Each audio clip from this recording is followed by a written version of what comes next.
Hello and welcome. Today I am doing a collage for the June collage collaboration, coordinated by Creating with Jovi, and I will put a link to her YouTube channel in the description box below because she is the one who started this collaboration that's open to anyone. You just use the hashtag that she comes up with every month, and you can post a YouTube video or a Facebook or Instagram post with your collage. So this month the collage, the hashtag is, oh, and also she provides links to other people who are joining in on the collage collaboration. So the prompt or the prompt hashtag this month is Seize the Day, but it's seize as in S-E-A-S. Seize the Day. Hashtag Seize the Day. Anyway, so I had an idea, and I'm going to use this as my background. This is a failed art journal spread, or at least failed for me. I loved the background, but I was trying to do a different challenge because I can't resist a challenge. With neon was one of the prompts, so that didn't work out so great. So I just left it alone, and I knew I'd come back to it one day. I'm going to try to peel some of this washi tape off. Just because, and I tried to take the words off hoping I could save them, but that didn't work. So I'm just going to cover this part. This part is fine to use this as my background. So what I like to do when I'm working on a collage is I always love to use some book pages or some ledger pages like this. So that's already there. I didn't pull out any more of that. And then I just pulled out anything that papers I thought I might use, or images. When I do a collage, I like to limit what I take out, and I may go back and take more things out, but I think it's helpful to, start with a limited amount of stuff instead of everything in your art room, because that can be overwhelming. Where do you start? Okay, so in going through my stash of stuff, I found this on some, I think this is rice paper. I didn't make this, somebody else did, and I thought it was really cute and I could use it for my collage. So that was the start of my idea. Then I also found this greeting card that was very, very cute. I thought that I might be able to use that, but this doesn't really go with my idea, so I'm not sure about that. And then I just pulled out a variety of papers, maps, this crinkly brown stuff, like packaging sort of stuff, this background, which is a gel print, this background, which is ink, I think, splattered. I didn't make this either. Somebody gave it to me and said I could use it anyway, so I tore it into pieces. It was a big sheet. And then I also found this in my kids' old stuff, and I thought I might be able to use some of this. And I have some blue paper, and I have some green paper because, the ocean has a lot of different colors. This is some of my eco-dyed papers, some extra little bits of leaves still stuck in there. So I have an idea. I don't know if it's gonna work, but I'm gonna give it a try. So I'm gonna put this video on fast forward and hopefully work through my collage pretty quickly. So we'll see. Oh, and I forgot, I also brought out some cheesecloth because I thought that's kind of oceany, with like a fishing net sort of idea. Who knows? We'll see how it goes. Okay, here we go with the collage. So the first thing I did is, my idea was to take either cut or tear strips of paper in a sort of wavy pattern going horizontally across my spread to be like waves. And so I decided to tear the papers because I thought cutting them would not look as natural or organic, I guess, for the look I was going for. So there I am tearing the papers, and you know, I wanted, obviously this is not a realistic collage, so I used matte paper, matte page. That blue paper is from some eco printing that I did, and so is that, I think that paper is from some eco printing also. I mean the green.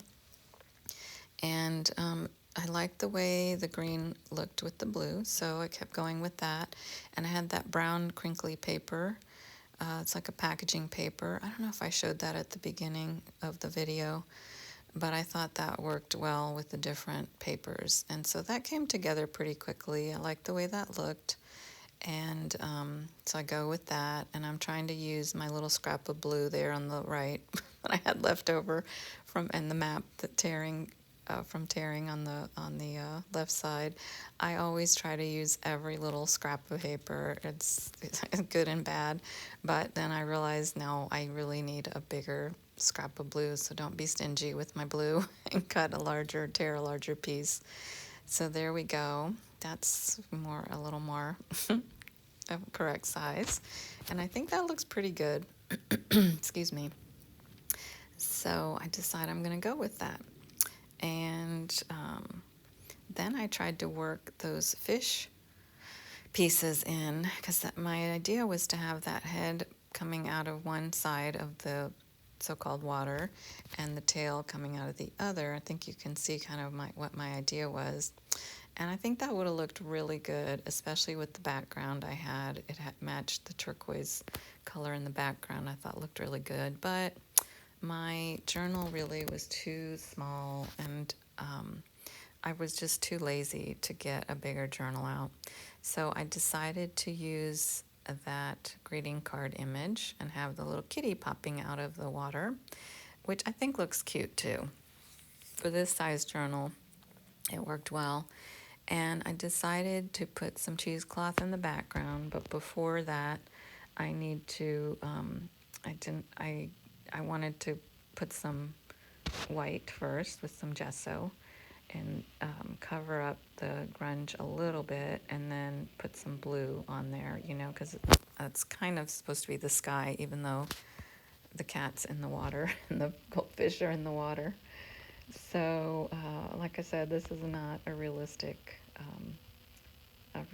collage. Anyway, I pulled out some blue colors, and none of them were really exactly the color I was looking for, but to be honest, I was too lazy to mix up colors and try to get the right one, so I just picked a sky blue sort of color, and I put that on, but it's way too dark, so I tried to tone it down with with just a paper towel with some water. And I didn't put any on that right side there because, well, I just smeared it on because I knew that would be covered up by the image. So then I kind of made a mess with that. I put some more gesso on to cover up the blue a little bit more. I wanted it to not be quite as, you know, blue in your face. So then I put that on. I let that dry, kind of patchy, sort of like clouds. And I dried that with my heat tool, and then I come back and start assembling my collage again. I want to put everything where I think it should be and see how I like it. And so far so good. I thought about tearing that hard edge from the card that's on the right side, right there, that piece that I'm working on the right side and the bottom. It's a very straight, hard edge, and the others are torn. But I thought I would mess up the image if I tried to tear it, so I just left it like that, and I decided to cover up that bottom part with the water pieces, paper pieces, and then on the right side, that hard edge was up against the rings there on the edge of the page. I don't know what those are called. So I thought that would work out okay. And yeah, I think it worked out fine.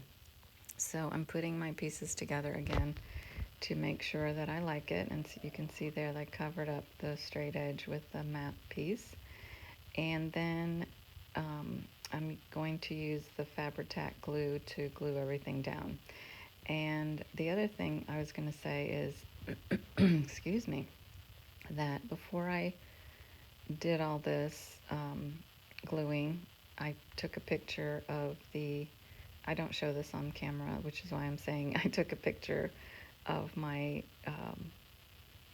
collage in place so that I could refer back to it as I was gluing things down. I was almost trying to create a disaster there, as you can see, with my glue and my papers. Anyway, I took a picture so I could refer back to it, just make sure I didn't mess up what I was doing. It's a pretty simple collage, but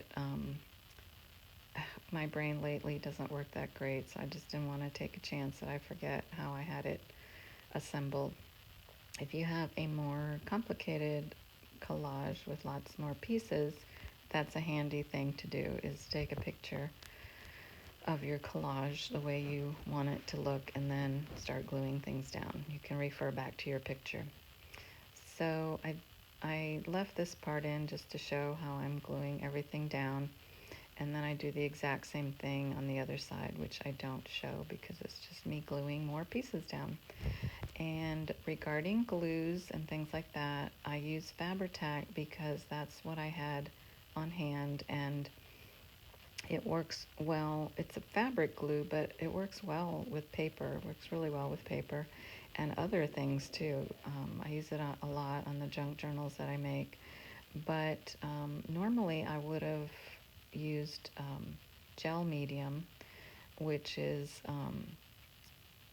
what I like to use for gluing heavier pieces of paper down in my art journals. But when I opened my little jar of gel medium recently, it was all dried up.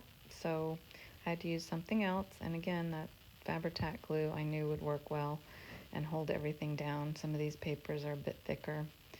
And I knew that my glue stick, which I like to use a lot with thinner papers, wouldn't really cut it on this one. So anyway, long explanation about glue, but I know people are always interested in glue and types of glue.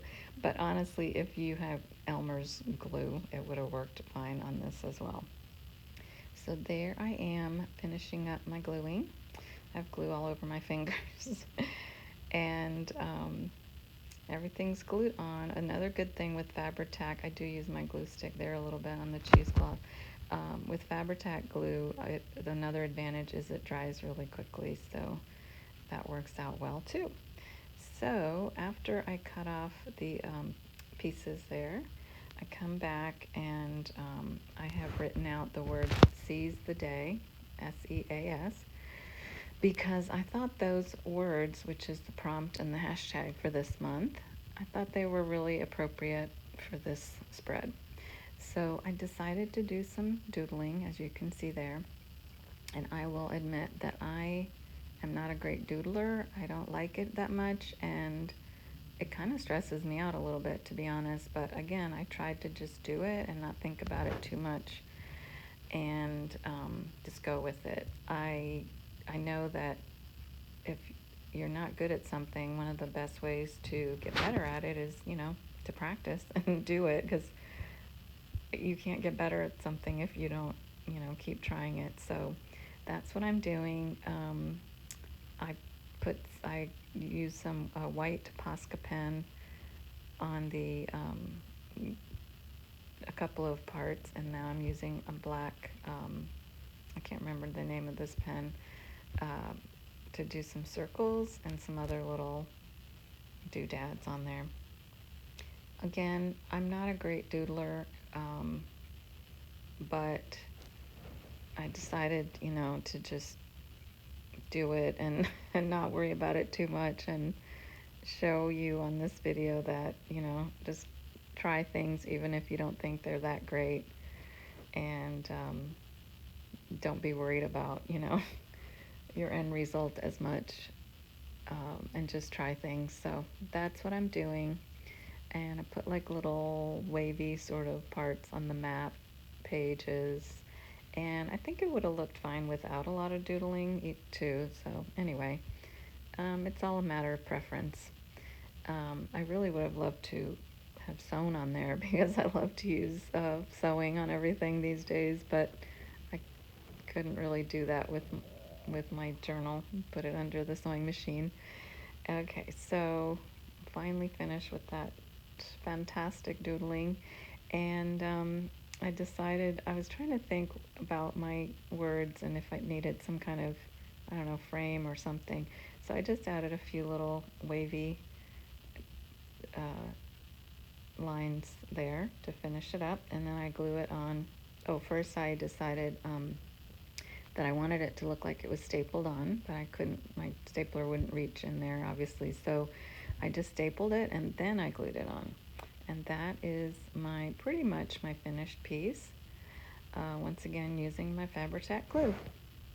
Okay, here is my collage all finished. I don't think I added anything else, and I'm a little bit unsteady because I'm holding my phone up, but I wanted to just say a final words that happy with the way it turned out. I think it's cute, a little different than what I normally do, but a lot of these collages for this collaboration end up being different, and that's kind of good to, step out of my comfort zone and do something a little bit different. So here it is, and thanks for watching. See you next time.